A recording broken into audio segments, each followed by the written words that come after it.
به نام خدا عرض سلام و ادب و احترام دارم خدمت دوستان و همراهان عزیز. فکر میکنم که دیگه میبایستی شروع بکنیم بحثمون رو. موضوعی که امروز بنده در خدمت شما هستم و قرار هست در رابطه باهاش صحبت بکنیم، بررسی و ارزیابی حقوقی فعالیت در بازار فارکس و ارزهای دیجیتال هست. ما میخوایم ببینیم در این وبینار که آیا فعالیت در بازار فارکس و ارز دیجیتال از لحاظ قانونی مجاز هست یا انواع فعالیت هایی که در این بازارها اتفاق میفته و ممکنه مجرمانه باشه. ابتدا مقداری با این مفاهیم آشنا خواهیم شد و اطلاعات مقدماتی در رابطه با اونها کسب میکنیم و بعد در ادامه وضعیت قانونی اونها رو مورد بررسی قرار میدیم. ابتدا فعالیت در بازار ارزهای دیجیتال رو مورد بررسی قرار خواهیم داد. یه مقدار در رابطه با مفهوم ارز دیجیتال صحبت میکنیم، خصوصیات ارز دیجیتال، تاریخچه ارز دیجیتال، بررسی فقهی معاملات ارزهای دیجیتال، بررسی قانونیش و خلاصه وضعیت قانونی رو در قالب یک اسلاید مورد بررسی قرار میدیم تا خیلی در واقع مختصر بتونیم تشخیص بدیم که وضعیت به چه ترتیب هست. آیا قانونگذار ایرانی فعالیت در بازار ارز دیجیتال رو مجاز میدونه یا مجرمانه تلقی کرد؟ ببینید دوستان، در رابطه با مفهوم ارز دیجیتال ابتدا معادل های انگلیسیش رو اگر در واقع قرار هست سرچی انجام بشه، اون ترم هایی که میبایستی سرچ بکنید، کریپتوکارنسی یا دیجیتال کارنسی بهش گفته میشه. در زبان فارسی هم به ارزهای دیجیتال ارز مخفی، ارز رمزپایه، رمزینه پول یا رمزینه پول، ارز مجازی یا رمز ارز هم اطلاق میشه و گفته میشه. اما همه این واژگانی که ما داریم در رابطه باش صحبت میکنیم مجموعاً مقصود انواع خاص و مشابه از ارزها هست در مقابل پول فیات یا ارز فیات، پول رسمی کشورها، که صرفاً در فضای دیجیتال موجود هستند و غالباً با فناوری رمزنگاری غالباً در بستر زنجیره بلوک که ممکنه در واقع حالا زنجیره بلوک نباشه، انواع دفاتر توزیع شده دیگه باشه، توسعه پیدا میکنن و اصولاً فاقد ارزش ذاتی و پشتوانه مالی. ارزهای دیجیتال انواع زیادی دارن، مباحث فنی جدی داره، خیلی پیچیدگی داره، خودش ترکیبی از فناوری های پیشرفته حوزه فناوری اطلاعات دیگر هست و خصایصش رو هم ویژگی‌هاش رو هم که در ادامه مورد بررسی قرار خواهیم. بانک مرکزی جمهوری اسلامی ایران در یک سندی که البته در واقع صرفاً پیش‌نویس اون منتشر شد اینطور تعریف کرده ارزهای دیجیتال رو که رمز ارز یک نوع دارایی مالیه که بر بستر دیجیتال غیر متمرکز و شفاف به نام زنجیره بلوک موجودیت پیدا میکنه و میتونه در شرایطی کارکرد پولی به خودش بگیره. اما به طور کل ارزهای دیجیتال چه ویژگی ها و خصوصیاتی داره؟ ارزهای دیجیتال یه نوع خاصی از پول خصوصی هستند. پول خصوصی به این مفهوم در مقابل پول دولتی، در واقع به این مفهوم که یک نهاد دولتی یا عمومی متمرکزی برای ایجاد اون بانی نشده و اقدام نکرده، بلکه به شکل خصوصی و غیر متمرکز توسط آحاد جامعه داره در واقع ایجاد و مدیریت میشه. مقصود از اون آحاد جامعه بیشتر نودهای شبکه هستن، گره‌های شبکه بلاکچین هستن.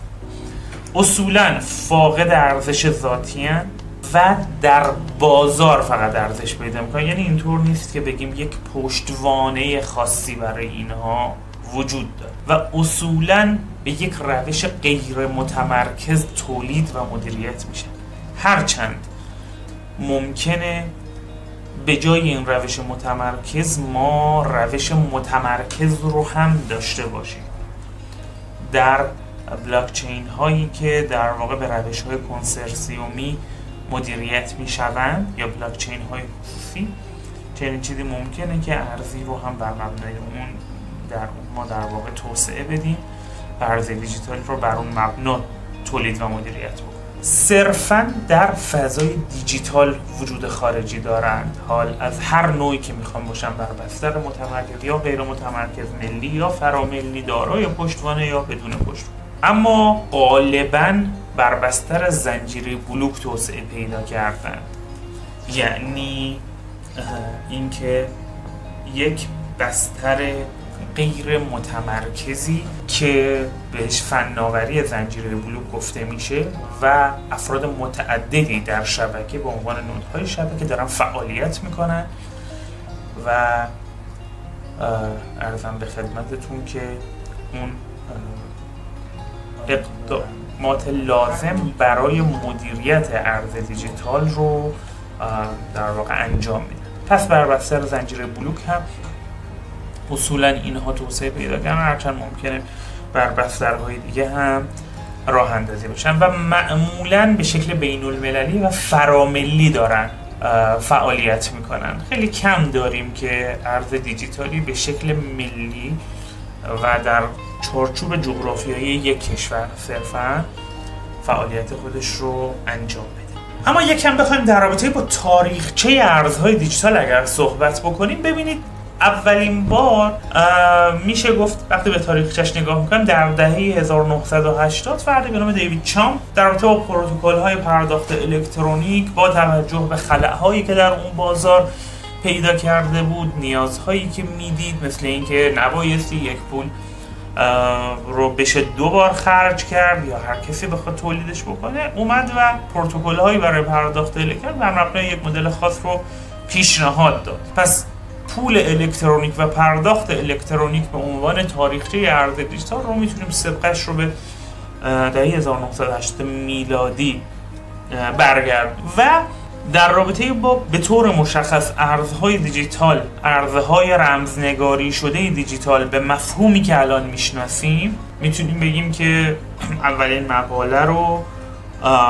مقاله علمی رو که در واقع بیان شد شیوه کار چنین ارزهایی چه هست، در سال 2008 عرضه کردند فردی یا گروهی با نام مستعار ساتوشی ناکاموتو در یک مقاله با عنوان بیت کوین، یک سیستم پرداخت الکترونیک همتا به همتا. در اون مقاله ایشون اومد با هویت در واقع ناشناس عرض کردن با نام مستعاری که هنوز علی‌رغم تلاش‌های زیادی که شده و حتی مستندی HBO حدود در واقع چند ماه پیش بود منتشر کرد، کماکان کسی در واقع حاضر نشده که خودش رو به عنوان ساتوشی ناکاموتو معرفی بکنه و مسئله تأیید بشه. یعنی در واقع ساتوشی ناکاموتوی اصلی هیچ هنوز پیدا نشده، ولی به هر حال اون فرد در اون مقاله اومد و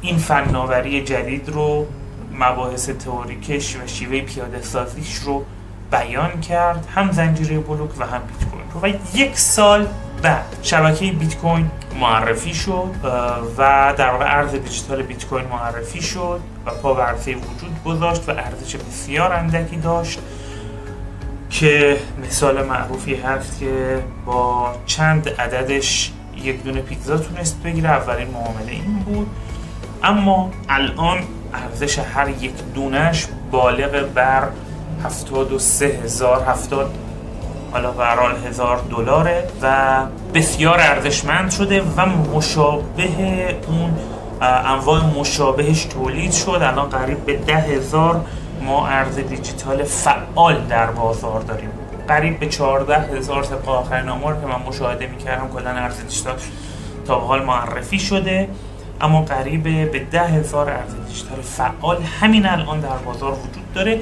که البته اولین موردش و مهمترینش و با ارزشترینش رو کماکان میتونیم همون بیت کوین بدونیم. مسئله که در این اسلاید من میخوام بهش بپردازم اینه که معاملات ارزهای دیجیتال از لحاظ فقهی چه وضعیتی دارن؟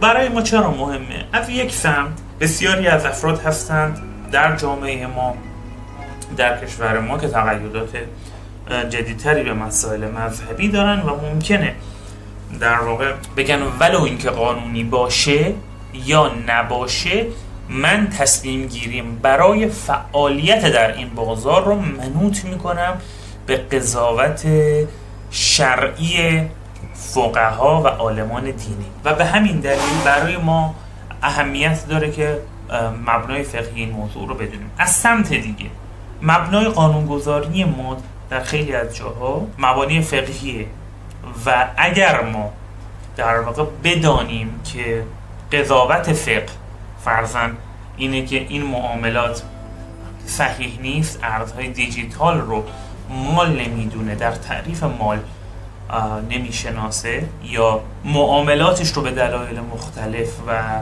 به دلیل تناقض با اصول مختلف اسلامی مشروع نمیدونه، میبایستی بدانیم که اگر کار ما به دادگاه کشید ممکنه که قاضی به در واقع این منابع فقهی مراجعه بکنه و به اونها استناد بکنه، چه در امور کیفری چه در امور حقوقی. امور کیفری حالا در بحث ارتکاب فعل حرام از زنی که در واقع در میان ما هستن و دانش حقوقی دارند و در حوزه حقوقی هم برای اینکه حکم قطعی رو پیدا بکنن ممکن هست که به این مسئله در واقع توجه بکنه. با توجه به این اهمیت نگاهی میندازیم به این مسئله که دیدگاه فقها به مسئله ارزهای دیجیتال چه است. خب فقها دیدگاه واحدی واقعیت اینه در خصوص مشروعیت استفاده از ارزهای دیجیتال در معاملات ندارن. برخیشون که میشه در واقع مقالاتی رو من رفرنس هایی رو ارائه کردم، برخیشون حرمت این دست از معاملات رو بیان کردن، انجام این معاملات رو حرام دانستن، نامشروع تلقی کردن و برخی دیگه گفتن که معاملات ارزهای دیجیتال قانونی و مشروع محسوب می شود. 3 مقاله خدمت شما فعلا معرفی کردم. اینها به نظر من مقالاتیه که ارزشمند هستن و میتونید مطالعه بفرمایید. پس ما به این نتیجه رسیدیم که فقهای چه امامیه یعنی فقهای شیعه یا سنی نظرات متفاوتی در رابطه با مشروعیت معاملات ارزهای دیجیتال دارند. اما از لحاظ قانونی چی؟ مسئله اصلی که ما قرار هست در این وبینار بهش پاسخ بدیم اینه که بعد از بیان همه این مقدمات خب از لحاظ قانونی وضعیت چیه؟ آیا ما میتوانیم از ارزهای دیجیتال استفاده بکنیم؟ آیا میتونیم معاملاتمون رو با ارزهای دیجیتال انجام بدیم و آیا میتونیم اصلا به عنوان یک روش پرداخت از اون استفاده بکنیم یا نه؟ در این اسلاید قرار هست که من جواب رو تقدیم حضورتون کنم. ببینید در نظر داشته باشیم که ما مقررات دقیق و جامع و خیلی مشخصی در این رابطه نداریم و مقرراتی که وجود داره اندک هستند و بیشتر در قالب تصویب نامه و مصوبه متبلور شدن. در حقوق ایران اولین بار در جلسه 30 شورای عالی مبارزه با پولشویی به تاریخ 9 دی ماه 1396 قریب به 7 سال پیش به کارگیری ابزار بیت کوین و سایر ارزهای مجازی هر کدام از این در تمام مراکز پولی و مالی کشور، بانک ها، مؤسسات مالی اعتباری و مؤسسات عمومی، در همه اینها ممنوع اعلام شد. یعنی الان بانک ها نمیتونن در واقع از این ارزهای دیجیتال استفاده بکنن، مراکز پولی مالی کشور نمیتونن استفاده بکنن. و در ادامه هیئت وزیران یه مصوبه ای رو با شماره‌ای که مشاهده می‌کنید 58044 ت 55637 مورخ 13 مرداد ماه 1398 2 سال بعدش اعلام کرد که اگر در واقع افراد بخوان از ارزهای دیجیتال رمز ارزها استفاده بکنن، اولا ریسکش با خودشونه، بعدا دولت داره میگه به من هیچ ارتباطی نداره و بعدا نمیتونید در واقع متعرض ما بشید، و ثانیا غیر مجازه از نظر ما، اما مجرمانه نیست، یعنی جرم نیست. علاوه بر اون از این ارزهای دیجیتال به عنوان وسیله پرداخت نمیشه استفاده کرد. مثلا اگر ما به یک فروشگاهی مراجعه کردیم، نمیتونه فروشگاه مثلا افق کوروش اعلام بکنه که اوکی شما میتونید پرداختتون رو با استفاده از ارزهای دیجیتال انجام بدید، بیت کوین بدید به من. یا اگر ما خواستیم یک خریدی رو در سایت دیجیکالا انجام بدیم، دیجیکالا حق نداره که از تتر به جای ریال استفاده بکنیم. ما در رابطه با اینها در واقع وضعیتمون تعیین تکلیف شد. جدای از این مسئله در رابطه با روش‌های پرداخت که عرض شد، معاملاتش رو هم که گفتم با ریسک خودمون امکان پذیره. اما در رابطه با استخراج این مسئله هم خیلی چالش برانگیز شده، احتمالاً بحثش رو بارها شنیدیم. بر اساس ماده 18 قانون مبارزه با قاچاق کالا و ارز، کسی که دستگاه‌های ماینر رو، دستگاه‌های استخراج ارز دیجیتال رو قاچاق بکنه، وارد بکنه، حمل یا نگهداری بکنه، دستگاه‌های غیر قانونیش رو، یعنی بدون مجوزهای گمرکی وارد کنه، حمل کنه یا نگهداری کنه، علاوه بر اینکه خود اون دستگاه که ارزشمند هست ضبط خواهد شد، جریمه نقدی معادل 1 تا 3 برابر ارزش کالا به اون تعلق خواهد گرفت و بدین ترتیب مجازات خواهد شد. پس میتونیم بگیم که قاچاق، واردات، حمل، نگهداری ماینرهای غیر مجاز قطعاً مجرمانه است. جنبه دیگه، بر اساس مصوبه هیئت دولت در سال 98 اگه قرار فردی در حوزه استخراج ارزهای دیجیتال، بیت کوین باشه یا ارز دیگری اتریوم، بخواد فعالیت بکنه، یا باید از شبکه سراسری برق انشعاب مستقل صنعتی با تعرفه های صادراتی دریافت بکنه که هزینه‌های بالایی داره، یا نیروگاه جدید اختصاصی در خارج از شبکه سراسری برای خودش سرمایه‌گذاری بکنه و احداث بشه. بدین ترتیب اگر دستگاه‌های مجاز رو هم داشته باشه و مجوز بگیره از وزارت ثبت، میتونه در این حوزه فعالیت بکنه و کسب درآمد. میدونید که دیگه ما در تابستان‌ها با مسئله جدی برق مواجهیم و بارها این مسئله برای مردم ما چالش ایجاد کرد که خب این هم نسبت داده شده به ماینینگ و ماینینگ خانگی رو به شدت باهاش برخورد کرد. اما ماده دیگر مرتبط هم در رابطه با در واقع استفاده از انرژی هست که مجازات اون رو تعیین میکنه. بر اساس ماده 2 قانون مجازات استفاده کنندگان غیر مجاز از آب، برق، تلفن فاضلاب و گاز، مصوبه 96، اگر استخراج ارزهای دیجیتال بدون مجوز قانونی از وزارت ثبت اتفاق بیفته، مرتکب علاوه بر این که باید بهای خدمات مصرفی رو پرداخت بکنه که اون تخمین زده میشه توسط مثلا شرکت برق، باید هر خسارتی که وارد شده، مثلا اگر جای آتش سوزی شده، سیمی در واقع از بین رفته یا هر مسئله دیگری به ترانس مشکلی ایجاد شده، اون جبران خسارات رو هم بکنه. اگر در سطح خانگی کار کرده باشه، جزای نقدی درجه 6 میبایستی پرداخت بکنه، یعنی 20 تا 80 میلیون، بالغ بر 80 میلیون تومان جزای نقدی. و در رابطه با مصارف غیر خانگی 1 تا 2 برابر بهای خدمات مصرفی، یعنی اگر فرد به شکل خیلی گسترده تری همچین فعالیتی رو انجام داده باشه، به این ترتیب محکوم خواهد شد و اگر تکرار هم بکنه از سبب مورد به حد اکثر جریمه و قطع انشاب تا 6 ماه محکوم خواهد شد. و حالا اگر بخوایم یک در واقع فهرست کاملی از قوانین و مقررات حوزه رمز ارزها و بلاکچین رو ببینیم، سایت در واقع انجمن بلاکچین ایران فهرستی تهیه کرده که در اینجا میتونید به استفاده از این QR کد به اون صفحه مراجعه بفرمایید و موارد رو مشاهده کنید. و اگر هم ما بخوایم در مجموع من بخوام یک ترسیمی داشته باشم از وضعیت قانونی ارزهای دیجیتال به طور کل، به این ترتیب میتونیم در واقع موضوع رو مورد بررسی قرار بدیم. معاملات ارزهای دیجیتال توسط اشخاص عادی، یعنی من الان یک ارز دیجیتالی رو از دیگری بخرم، برم در صرافی ارز دیجیتال معامله انجام بدم، غیر مجاز هست اما مجرمانه نیست.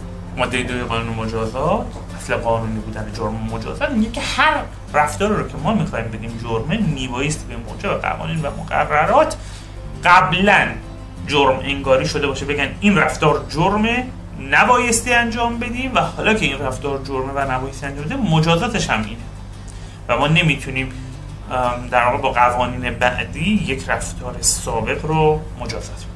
اما بکارگیری ارزهای دیجیتال در مراکز پولی و مالی کشور غیر مجازه، اما عنوان مجرمانه صریحی بنده براش ندیدم. استفاده از ارزهای دیجیتال به عنوان ابزار پرداخت غیر مجاز قطعاً هست. برخی گفتند مصداقی از پولشویی ممکنه باشه و برخی دیگر نظر مخالفی داره و میگن که جرم انگاری نشد.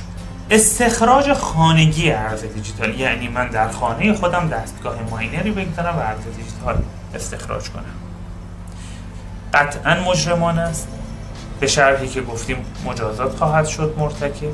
واردات، قاچاق، حمل و نگهداری ماینر قطعاً مجرمانه است. اگر استخراج ارز دیجیتال انجام بدیم با مجوز، قطعا باید به شکل صنعتی هم باشه، یعنی ببینید ما استخراج خانگی ارز دیجیتال با مجوز اصلا نداریم.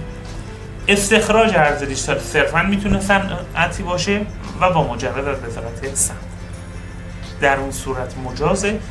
و اگر فردی بخواد سبدگردانی ارز دیجیتال بر دیگران انجام بده، هرچند اصولا کار پرمخاطره ایه و میبایستی حتما قرارداد محکمی داشته باشه در رابطه با اون، اما مجاز محسوب خواهد شد.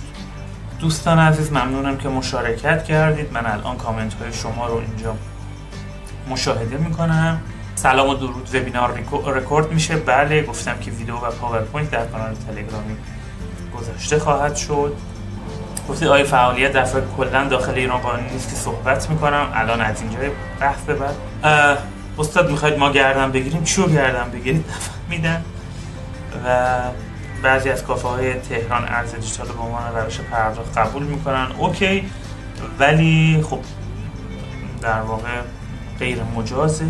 ماینرهای موبایل، در رابطه با ماینرهای موبایل به نظرم در واقع ممنوعیتی نداره، اگر مقصود اینه که داره صرفاً دست با خود تلفن همراه عملیات ماین اتفاق میفته. البته حقیقتا اطلاعات دقیقی ندارم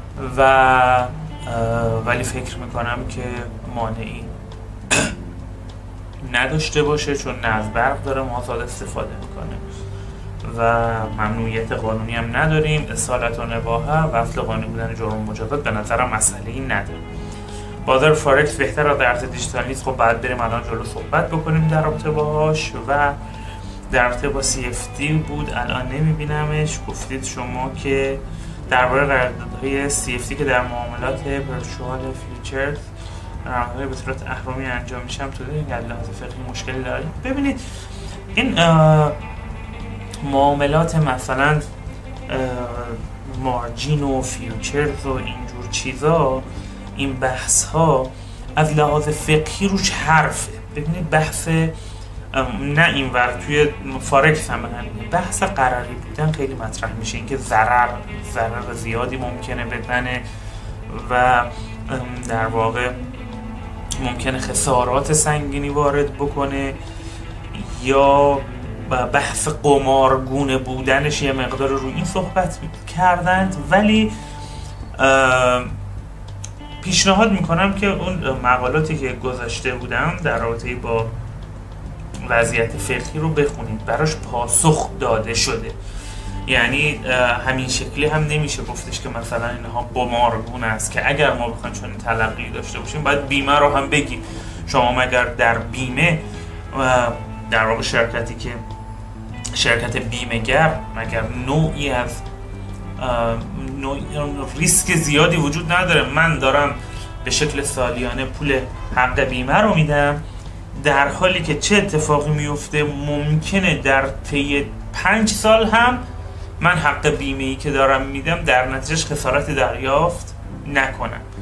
و خیلی خیلی ممکنه که از یه سمت دیگه ممکنه من بیام مثلا 3 میلیون تومان پول بیمه بدم، حق بیمه بدم، بعد یا 2 میلیون تومان بدم کلا، بعد شرکت بیمه مجبور باشه مثلا 1 میلیارد و 200 یا بیشتر حتی عددی رو پرداخت بکنه. اینها روش بحث های فقهی جدی انجام شده که واقعا نمیتونیم اینجا بهش بپردازیم. در قالب اون مقالات میتونید مطالعه بفرمایید، منابع خوبی. لینک عناوین این مقاله ها رو بنده در همین فایل پاورپوینت گذاشته بودم که میتونیم لینک مقاله ها رو داخل در واقع کانال تلگرام هم بگذاریم. اونجا هم در واقع میتونم لینکاش رو براتون بذارم، اونجا در خدمتتون خواهم. بریم سراغ بحث فارکس که به اختلافات ناشی از معاملاتی که مبلغ ارز دیجیتال بله رسیدگی میکنن، پرونده هایی که مباحث ارز دیجیتال داشته باشه رسیدگی میکنن، بنده خودم پرونده داشتم. خب هم کیفری هم بریم فعالیت در بازار فارکس. خب ابتدا مفهومش رو میبینیم، اهمیت بازار، تاریخچه رو اندکی بررسی میکنیم، بررسی فقهی قانونی و خلاصه وضعیت قانونی ارزهای دیجیتال. در رابطه با مفهوم بازار فارکس میخوایم صحبت بکنیم. ابتدا ببینیم که بازار فارکس چیه. بازار فارکس یک بازار غیر متمرکز دو طرفه است. کارکرد اصلیش برای تبادل ارز یورو به دلار یا نمیدونم ین به دلار، برای تبادل و معامله گری ارز، ولی در کنارش برخی کالاهای دیگه یا موارد دیگری که الان مطرح خواهم کرد به فروش میرسه. مخفف فارن اکسچنج مارکت فارکس و بهش بازار تبادل ارزهای خارجی در زبان فارسی گفته میشه، ولی مصطلح همون فارکسیه که به زبان فارسی نوشته میشه. یه بازار الکترونیکیه، یک شبکه الکترونیکیه که داخل اون بانک ها، مؤسسات مالی، شرکت های چند ملیتی، کارگزاران، معامله‌گران فردی و سرمایه‌گذاران وجود داره. و توی این بازار همونطوری که عرض کردم این بازار بسیار بزرگترین بازار مالی جهان الان. همونطوری که عرض کردم خدمتتون مهمترین دارایی که به فروش میرسه، مهمترین چیزی که به فروش میرسه جفت ارزها هستن، مثل یورو، دلار، پوند، ین، یوان، موارد این شکلی. ولی چیزهای دیگری که به فروش میرسن، ارزهای دیجیتال هم در فارکس به فروش میرسن، سهام شرکت‌های بزرگ، بعضی کالاها مثل طلا، نفت، گاز یا اوراق قرضه و موارد این شکلی هم مورد معامله قرار میگیره. چرا بازار فارکس خیلی مهمه؟ بازار فارکس خیلی مهمه چون اول اینکه بزرگترین بازار مالی جهان، حجم معاملات روزانه بیش از 6 تریلیون دلار در واقع حجم این بازاره. به شکل 24 ساعته 5 روز هفته فعاله و معامله‌گران میتونن در هر زمان و مکانی به راحتی معاملات خودشون رو انجام بدن. ابزارهای معاملاتی بسیار متنوعی داره، انواع ارزها، جفت ارزها و ابزارهای مشتقه که فرصت‌های متنوعی رو برای مدیریت سرمایه، کاهش ریسک، معاملات در واقع آسان ارائه میکنه.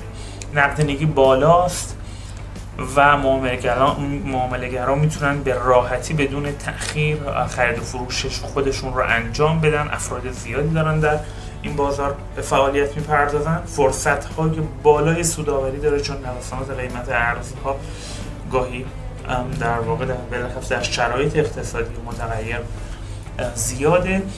فناوری‌ها و ابزارهای معاملاتی آنلاین باعث شده که خیلی دسترسی به این بازار و معاملات در این بازار راحت تر بشه و ابزارهای عرض کردم متعددی که کار رو خیلی آسان میکنه در اختیار قرار میده و کلا فارکس بر روی تجارت بین المللی و اقتصاد جهانی تأثیر جدی و مهمی داره. اگر بخوایم در واقع معاملات فارکس رو از منظر فقهی بررسی بکنیم، مهمترین جایی که کار بازار فارکس به اسلام گیر میکنه، به اون اصولی که گیر میکنه، بحث قراری بودن یا ممنوعیت قمار یا حرمت رباست. تحلیل‌های فقهی به این مسائل بیشتر اشاره شده.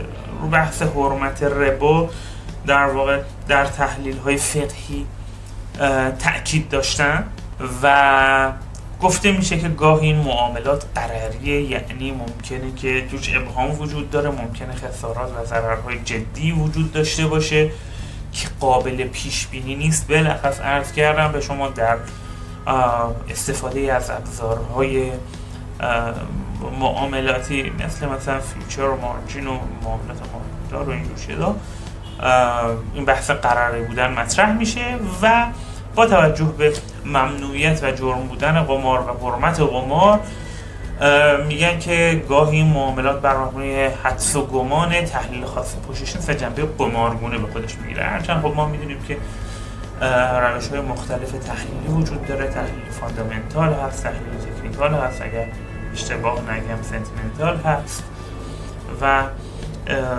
یک علم هست معاملات، انجام معاملات. اینکه چطور مدیریت ریسک بکنی، چطور پیش بینی بکنی، با توجه چطور نمودارخوانی بکنی، اینها همه حائز اهمیت.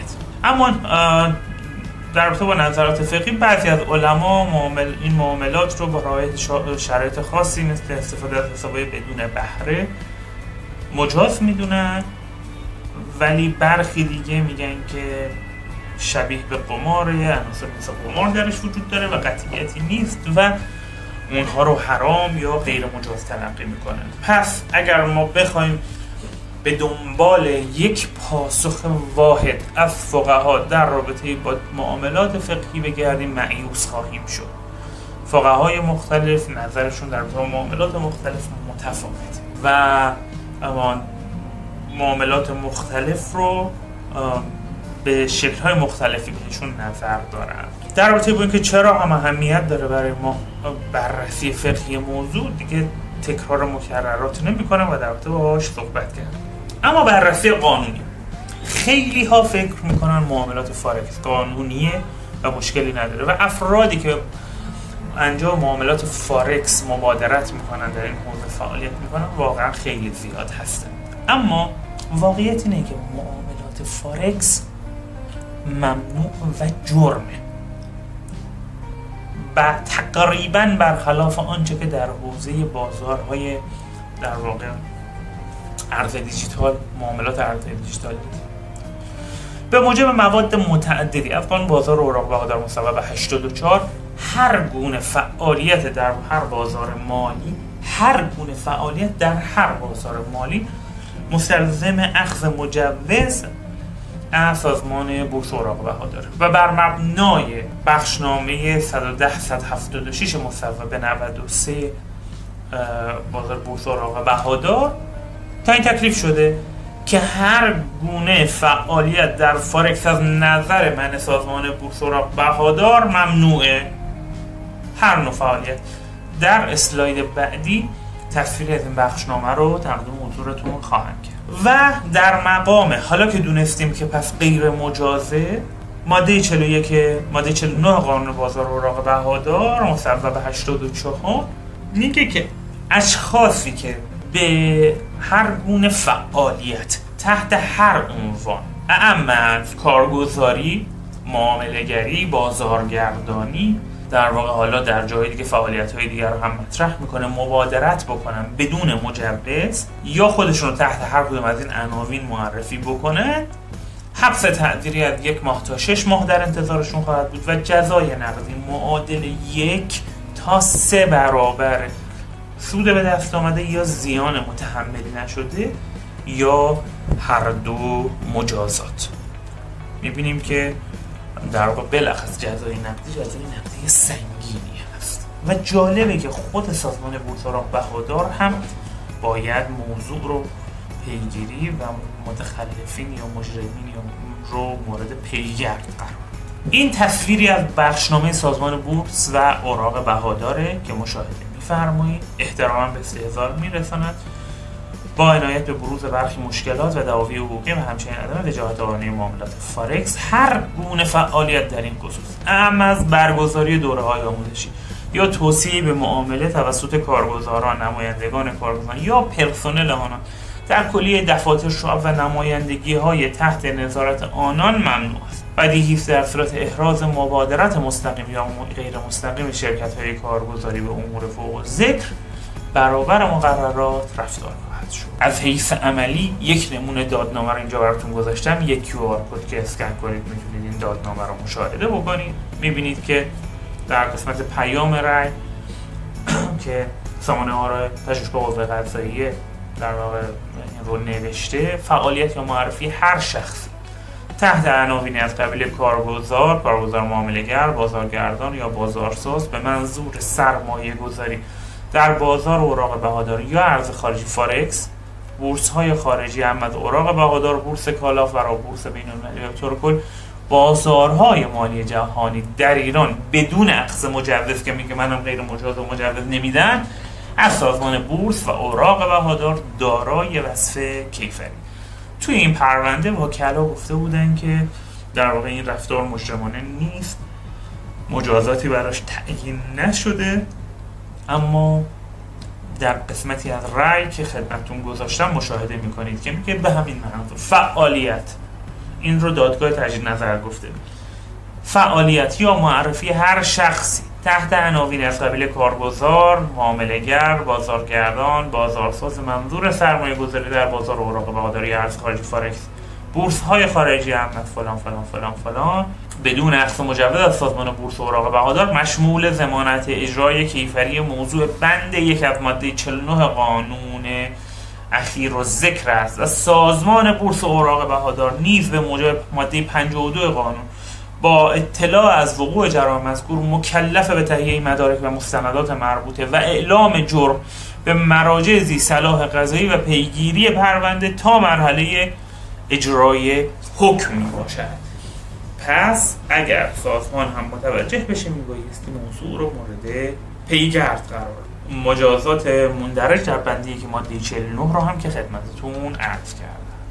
پس ما میرسیم به این جدول خلاصه وضعیت قانونی فارکس. هر برگزاری دوره‌های آموزشی مجرمانه، توصیه به معامله توسط کارگزاران و غیر مجرمانه، کارگزاری، بازارگردانی، بازارسازی، سبدگردانی، که من پول از دیگری بگیرم براش معامله کنم، من با پول بگیرم باهاش مشارکت کنم، من با پول خودم فعالیت بکنم مجرمانه، مشاوره سرمایه گذاری مجرمانه و معامله گری مجرمانه است و اون مجازات رو در پی خواهد داشت.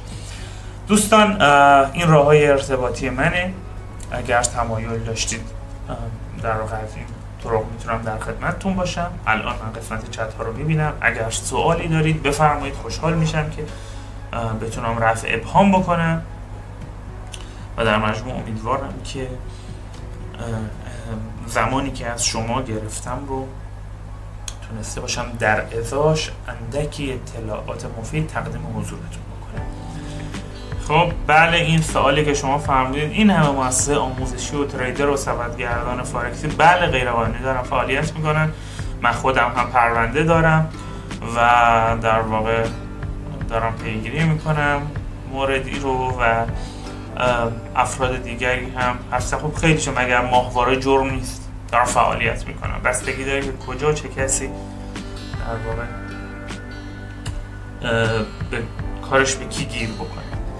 و تصویر قبلی کدوم تصویر بفرمایید شما؟ اگر تصویر قبلی شاید این رو میگید، من اگر این رو میگید چون فایل هم ارائه خواهم کرد و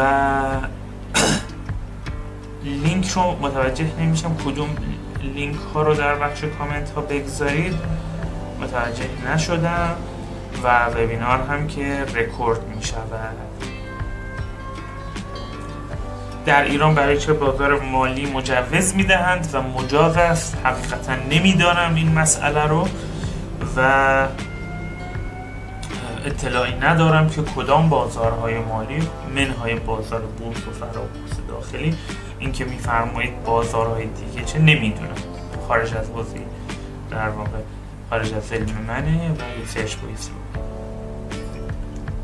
بله ماهواره جرمه و نصف بیشتر مردم هم مجرم هستن.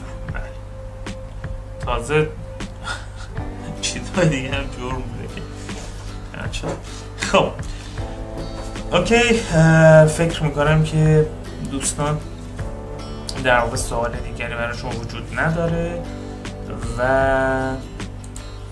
از اینکه در کنار شما بودم برای این دقایق خوشحال شدم. از همراهی شما عزیزان سپاسگزاری میکنم و براتون آرزوی موفقیت دارم. به امید.